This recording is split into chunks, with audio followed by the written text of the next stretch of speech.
Mabuhay everyone and welcome to our channel. Today, we're tackling a topic that touches every Filipino's life, taxes. We're embarking on a historical journey, tracing the evolution of tax policies from the Marcos era to the Duterte administration. Get ready for a deep dive into the world of Philippine taxation. We'll dissect the core tax philosophies of each presidential term, evaluate their effectiveness, and explore potential avenues for improvement. Let's jump right in. Our first stop is the era of Ferdinand Marcos. His tax agenda was primarily geared towards bolstering government revenue and fueling ambitious development projects. Key policies: export and import taxes, increased levels on key export commodities like sugar and coconut, and on imported goods. Industry-specific taxes, focus tax collection on booming industries, sometimes through crony-controlled entities. Indirect tax reliance, heavy dependence on indirect taxes such as sales tax, which disproportionately affected lower-income Filipinos. Tax amnesty decrees, often issued to encourage tax compliance, sometimes seen as benefiting those who evaded taxes. Did it achieve its goals? Government revenue did see a rise, but it was a double-edged sword. The tax burden was perceived as inequitable and the tax evasion was rampant, exacerbated by corruption and political patronage. The administration that followed Marcos each brought their own approaches and taxation. Corazon Aquino, on 1986 to 1992, focused on tax reform to create a fairer and more equitable system. Key measures included the Tax Reform Act of 1986, aiming to broaden the tax base and simplify the tax administration. Fidel Ramos, from 1992 to 1998, he introduced the value-added tax or VAT in 1998 to enhance revenue collection and modernize the tax system.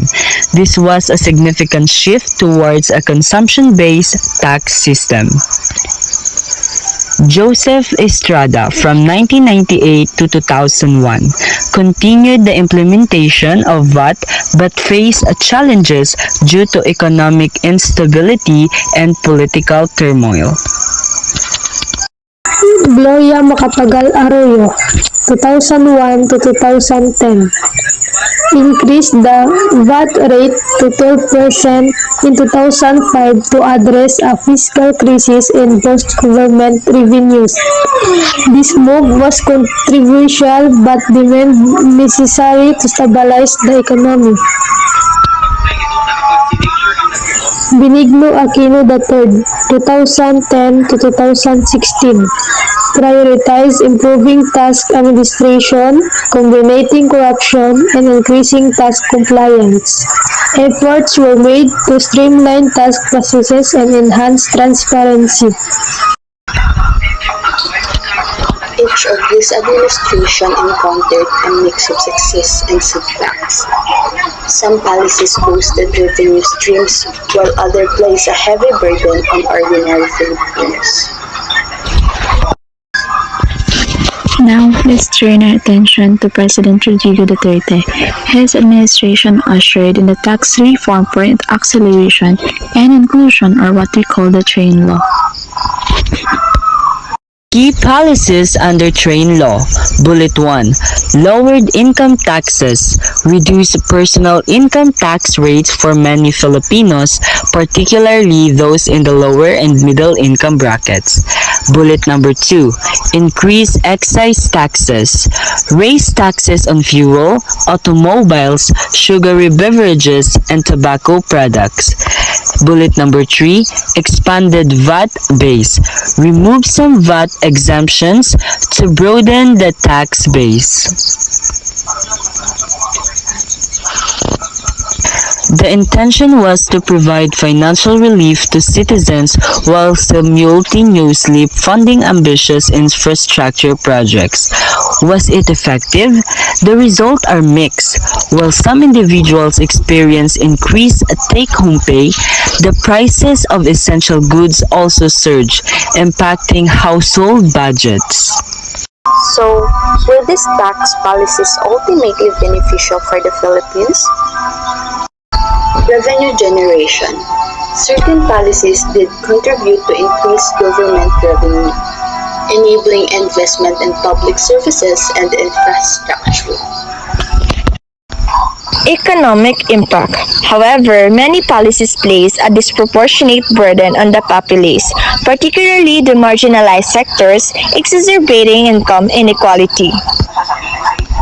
Persistent challenges, tax evasion, corruption, and inefficient tax administration remain significant impediments to a fair and effective tax system.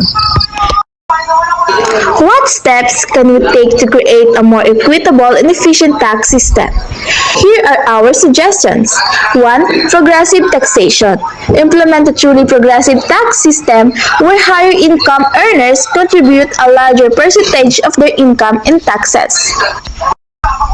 Number 2, simplified tax code. Streamline the tax code to make it easier for individuals and businesses to understand and comply with their tax obligations.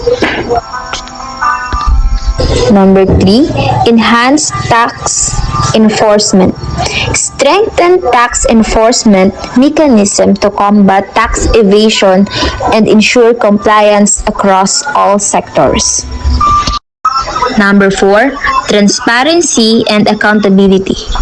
Promote transparency and accountability in the use of tax revenues, ensuring that funds are allocated efficiently and effectively to priority areas such as education, healthcare, and infrastructure. Number 5, invest in technology. Modernize tax administration through the adoption of digital technologies to streamline processes, reduce corruption, and improve taxpayer services. That concludes our tax time machine journey through Philippine history.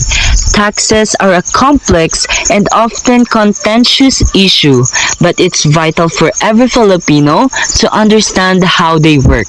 What are your thoughts? Share your opinions and suggestions in the comments section below. Don't forget to like this video and subscribe to the channel for more insightful content. Salamat po for watching!